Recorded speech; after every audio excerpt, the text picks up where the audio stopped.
Assalamualaikum warahmatullahi wabarakatuh.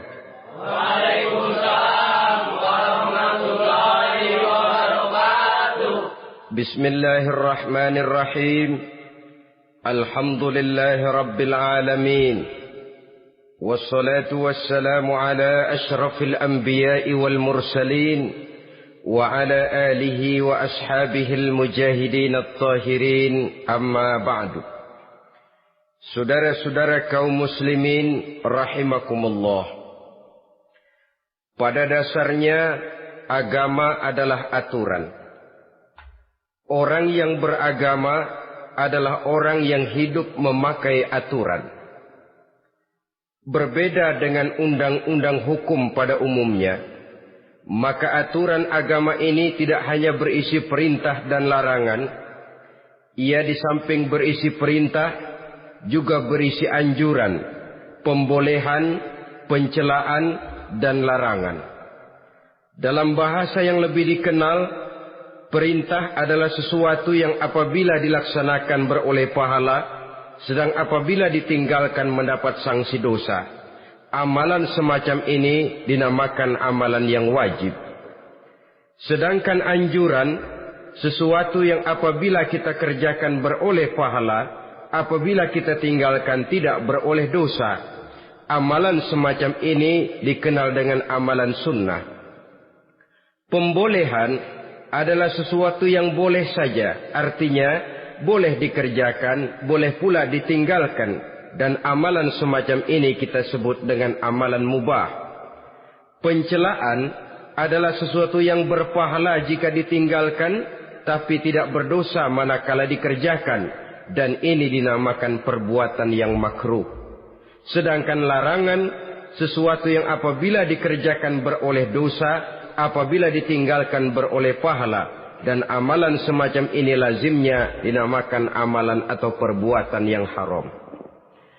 Kalau agama merupakan aturan, maka konsekuensinya tentu ia berisi perintah dan larangan. Apabila perintah dilaksanakan, maka Allah Subhanahu wa taala memberikan balasan berupa pahala. Sedangkan apabila larangan yang dikerjakan, Allah pun akan memberikan ganjaran yang bernama dosa. Baik pahala maupun dosa adalah sesuatu yang abstrak. Sesuatu yang tidak nampak, tidak kelihatan oleh pandangan mata yang zahir. Itu sebabnya barangkali di zaman materialistis seperti sekarang ini, orang kurang tergerak mengejar pahala dan malah kadang-kadang terangsang untuk berbuat dosa. Karena pahala dan dosa sesuatu yang tidak kelihatan oleh pandangan mata yang zahir ini. Namun sungguh pun demikian, pahala dan dosa bisa mendatangkan kebahagiaan atau kegelisahan batin. Bersabda Rasulullah sallallahu alaihi wasallam, "Iza sarratka hasanatuka wa sa'atka sayyi'atuka fa anta mu'min."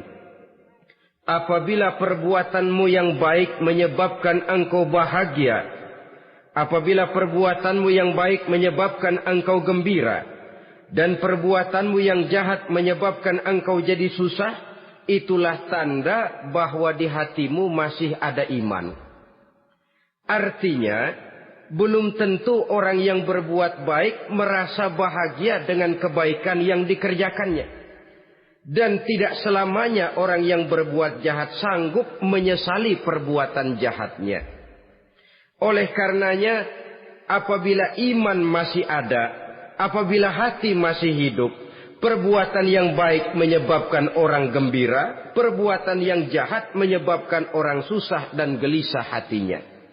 Ini mengandung pelajaran. Sekali kita berbuat baik, jangan sekali-kali menyesali kebaikan itu. Sebaliknya, satu kali kita melakukan kesalahan, hendaknya selalu menyesalinya.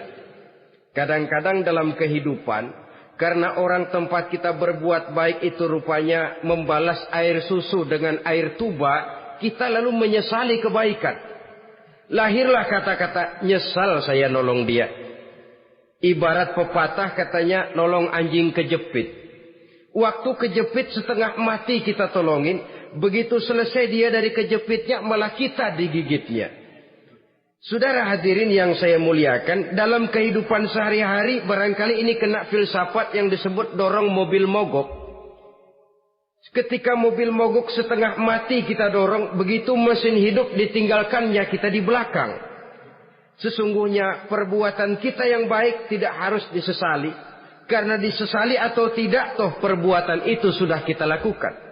Dan penyesalan atas segala kebaikan hanya akan mengurangi nilai pahala kebaikan itu sendiri.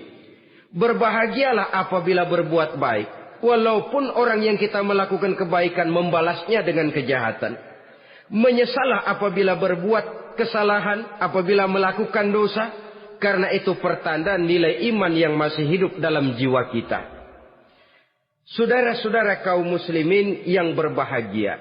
Jadi sungguh pun pahala dan dosa sesuatu yang abstrak, efeknya jelas dia mendatangkan kebahagiaan atau membawa kepada kegelisahan batin di dalam kehidupan manusia. Orang di zaman materialis kurang terangsang berbuat pahala dan terdorong melakukan dosa. Kenapa? Karena pahala tidak kelihatan, dosa tidak nampak. Kalau pahala kelihatan, barangkali nggak kuat kita mikul pahala. Kalau dosa benjol, umpama tiap bikin dosa palanya benjol, barangkali sudah nggak karu-karuan kepala kita.